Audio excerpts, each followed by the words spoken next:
Welcome back, everyone, to another edition of Rudy's Rant, where we talk facts over feelings. I'm your host, Rudy Rodriguez Showmont, and I have a video specific to my members. So I want to give you some background information. I'll be starting up a section where I look at doing player profiles as part of membership content specifically, and give you a little bit of background on certain players and players that you may not have heard about or seen. Right now, you have a lot going on in college women's basketball. Obviously, people who won't accept or acknowledge this is all part of Caitlin Clark and what she has done for women's basketball. But we're going to be looking at some player profiles over the coming weeks and try to bring some new players to mind because right now, all you hear about, all people talk about, are Juju Watkins and Hannah Hidalgo and the same cast of characters that are always discussed, and that's great. They've earned it. They've earned that recognition through performance, but at the same time, oh, I'm sorry, and I left out Paige Beckers. So those three are the ones that get named the most. But they've earned it based on performance. However, there are players that are right now playing extremely well in college women's basketball. There are players that you've probably largely never heard of who are, for lack of better words, being ignored. Um, right now, you have players like Harmony Turner out of Harvard, who's 12th in the country in scoring, averaging over 21 a game. You have obviously Audi Crooks, who people have heard of, but she's not been getting the recognition that other players get. She's averaging over 20, almost 21 a game at Iowa State. She's 14th in the country in scoring. You have Camille Pierre, who's averaging 23 a game out of Vanderbilt. You have Silsey Ellico out of Eastern Michigan, who's averaging 23 a game. You have Izzy Higginbottom, who's averaging almost 24 a game out of Arkansas. But the player we're going to talk about now is Taniyah Latson.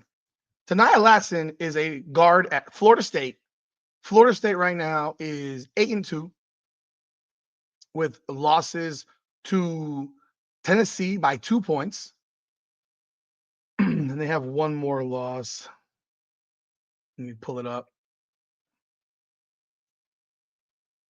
They have a loss to Illinois. They lost to Illinois. So they're 8-2 right now. And Taniyah Latson is leading the nation in scoring. She is leading the nation. Did you know that? Most people probably didn't. Right now, she's averaging 28.6 points per game on 48.3% shooting, 41.4% from three, 81.7 from the line, 5.2 rebounds, 3.8 assists, 2.3 steals, half a block a game. And Florida State is 8-2. Why hasn't she gotten recognized nationally? And this is one of the things when I look at college women's basketball and how these broadcasters or pundits and how they look at the game and how they approach the game, most of them largely have no idea what they're doing.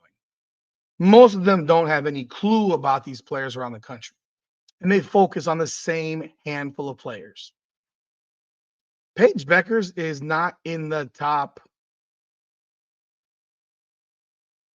Where is Paige Beckers?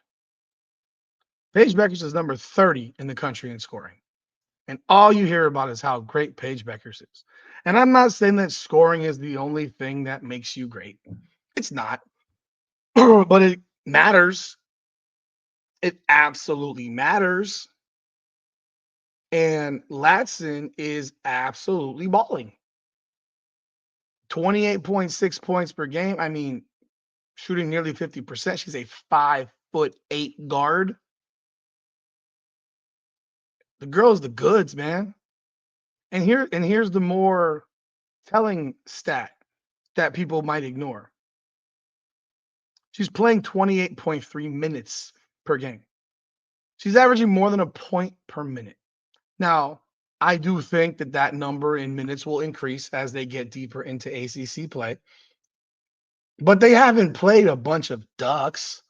They played SMU, Tennessee, Gonzaga, Texas Tech, Florida.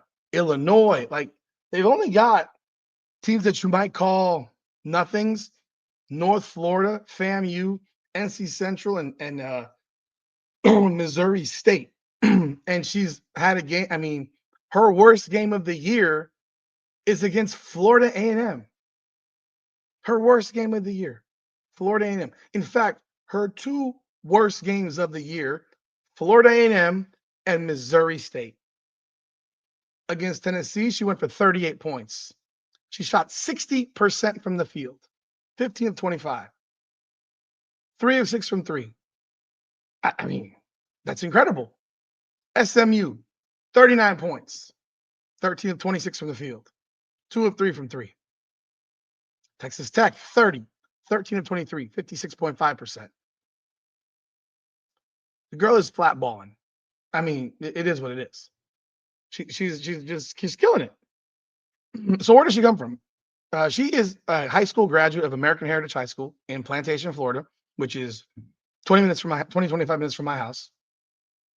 She won a state championship her senior year at American Heritage. American Heritage is a power girls basketball program. They won four straight state championships.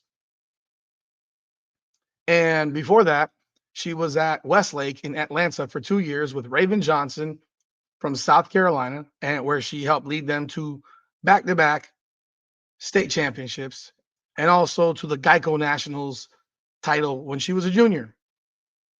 She also attended Miami Country Day, another girls basketball power in Miami, and Flanagan High School in Pembroke Pines.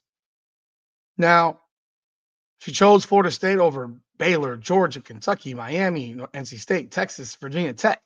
She's a 5-star recruit, McDonald's All-American. I mean, accolade after accolade, National Freshman of the Year, USBWA National Freshman of the Year, WBCA Freshman of the Year, 2-time first team All-ACC, ACC Rookie of the Year, ACC Freshman Team, Florida Miss Basketball her senior year.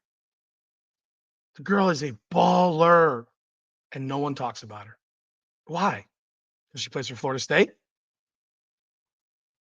It's not like Florida State has a bad basketball team. Florida State actually has had good women's basketball teams for quite some time. Are they the elite of the elite? No. But they have had some really good basketball teams over the years. And what was USC recently until Juju Watkins showed up? Like, who were they? What did they do? What was special about them? I mean, I'm not talking about Cheryl Miller, USC, Cynthia Cooper, USC. I'm talking about USC 2 years ago. I don't know. I'm going to look it up right now just for you as I'm going. Because USC right now is 10-1. They do have that loss to Notre Dame. Last year, they go 29-6. The year before that, they're 21-10. The year before that, they're 12-16. So 2 seasons before Juju Watkins showed up, USC was 12-16. A nothing burger program. It wasn't like Tania Latson didn't play well last year. She averaged over 21 a game as a sophomore. So when you look at things and how they work in sports, you do see a certain favoritism and a certain. I mean, her freshman year, last year they were 23-11. Her freshman year, they were 23-10. The year before she got there, 17-14. So she immediately made them better. The year before that, 10-9. That was COVID. The year before that, 24-8. So there's been good Florida State basketball teams. I mean, 24-9. They went to the round of 32. 26-7. So FSU's had some good basketball programs. Definitely better than USC's been over the last decade. Definitely better. But you don't hear a word about Tania Latson. So I'm going to bring you to Tania Latson, and hopefully her name gets out there more, and I'll be talking about her more on different stuff. on different podcasts that I do. But leading the country in scoring right now. She's a state champion. She won 3 straight state championships in high school, 2 at Westlake, 1 national championship, was a 5-star recruit, McDonald's All-American, leads the nation in scoring, is leading an FSU team that's 8-2 right now. Girl is a baller. Girl is a baller. And it's time that people take notice of who she is, because she is someone to absolutely watch. She averaged over 21 a game as a freshman, 21 a game as a sophomore, and now she is a junior and she is lighting it up. She's lighting it up. So if you don't know who she is, hopefully that gave you a little bit of a background about her. And she is someone to watch. And one can only hope that the people at ESPN, the people at Fox, they do their jobs and stop talking about 3 players or 4. Start talking about other players. That is how you build your sport, because you don't talk about other players other than the players that you know that are right in front of your face. You don't take the time to dig deeper. You can't wait until March Madness to dig into players, to create storylines. You need to do it now. Now. I've seen Hannah Hidalgo play on TV multiple times already. I've seen Flau'jae Johnson play multiple times. I've seen Paige Beckers multiple times. Juju Watkins multiple times. I have not seen FSU put on TV at all this year. They don't put them on. They don't even talk about them. It's the same cast of characters. And I'm not saying those women haven't earned to be talked about. They have. They absolutely have. I mean, for Christ's sakes, FSU is not even ranked. Not even ranked. They have a 2-point loss to an undefeated Tennessee team. Who's undefeated? I said that. Undefeated. Yeah. Like, are we going to give some credit?